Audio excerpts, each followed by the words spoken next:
Ce n'est pas quelqu'un qui fuit ses responsabilités. Dans le village de Marouane Béréni, l'acteur disparu de Plus belle la vie, l'inquiétude grandit. L'acteur de la série à succès a disparu depuis 1 mois et demi après un accident ayant grièvement blessé une femme de 37 ans. À Fuissé, Saône-et-Loire, commune dans laquelle il réside depuis 2019, ses voisins et ses proches sont désormais plus qu'inquiets. Fuissé, commune de carte postale de la France des vignobles, est nichée au creux d'un vallon cerné de vignes.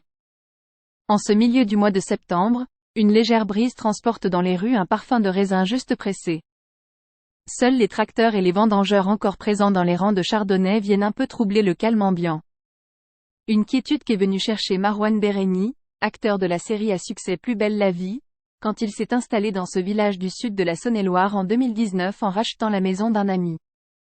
Un voisin très sympathique, que l'on croisait souvent et qui ne se prend pas pour une star, assure plusieurs riverains. Que s'est-il passé le 3 août? Mais celui qui vivait ici comme une célébrité anonyme est aujourd'hui de toutes les discussions depuis sa disparition le 3 août dernier. Ce soir-là, l'acteur quitte une soirée entre amis pour se rendre au Club 400, une boîte de nuit de Mâcon. Sur le parking de l'établissement, il aurait démarré brutalement, sans raison apparente, et aurait percuté une femme âgée de 37 ans avant de s'enfuir.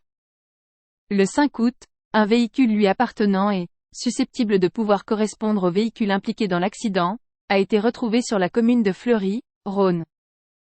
Saviez-vous que vous pouvez envoyer un super merci pour montrer votre appréciation pour cette vidéo?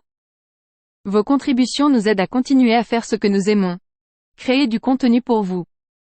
Nous apprécions votre soutien, quelle que soit la manière dont vous choisissez de le montrer. Guillemets double. Un 4x4, cabossé à l'avant, et dans lequel ces papiers ont été retrouvés. Une information judiciaire est alors ouverte contre X le 11 août pour blessures involontaires ayant entraîné une ITT de moins de 3 mois avec délit de fuite.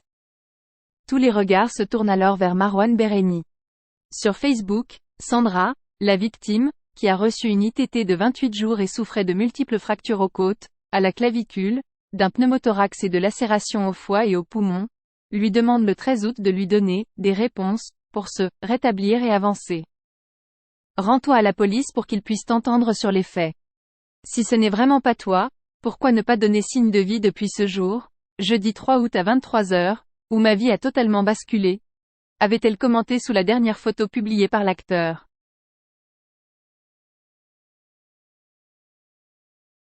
Un mois et demi plus tard, l'incompréhension a désormais laissé place à l'inquiétude.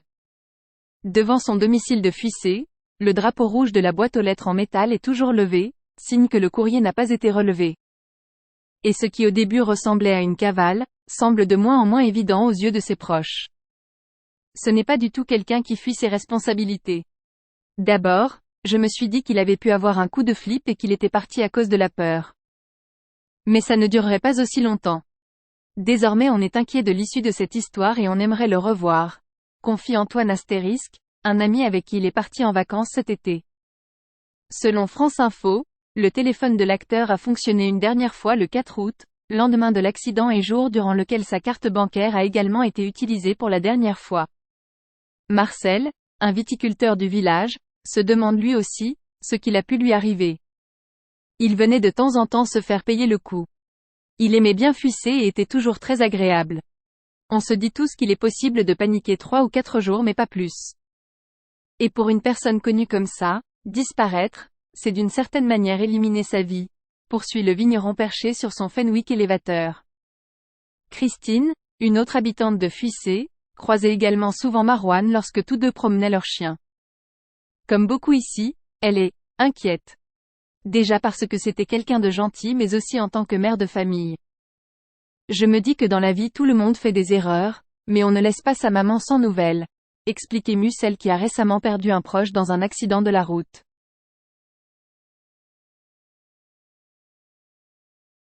Du côté d'Antoine, la thèse d'une fuite est d'autant plus improbable que l'acteur avait des projets.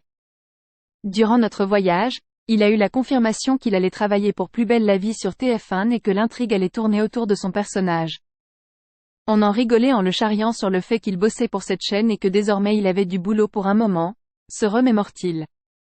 Plusieurs perquisitions ont eu lieu dans l'entourage de Marouane Béréni depuis le début de l'enquête, dont certains de ses amis, pour essayer de retrouver le jeune homme.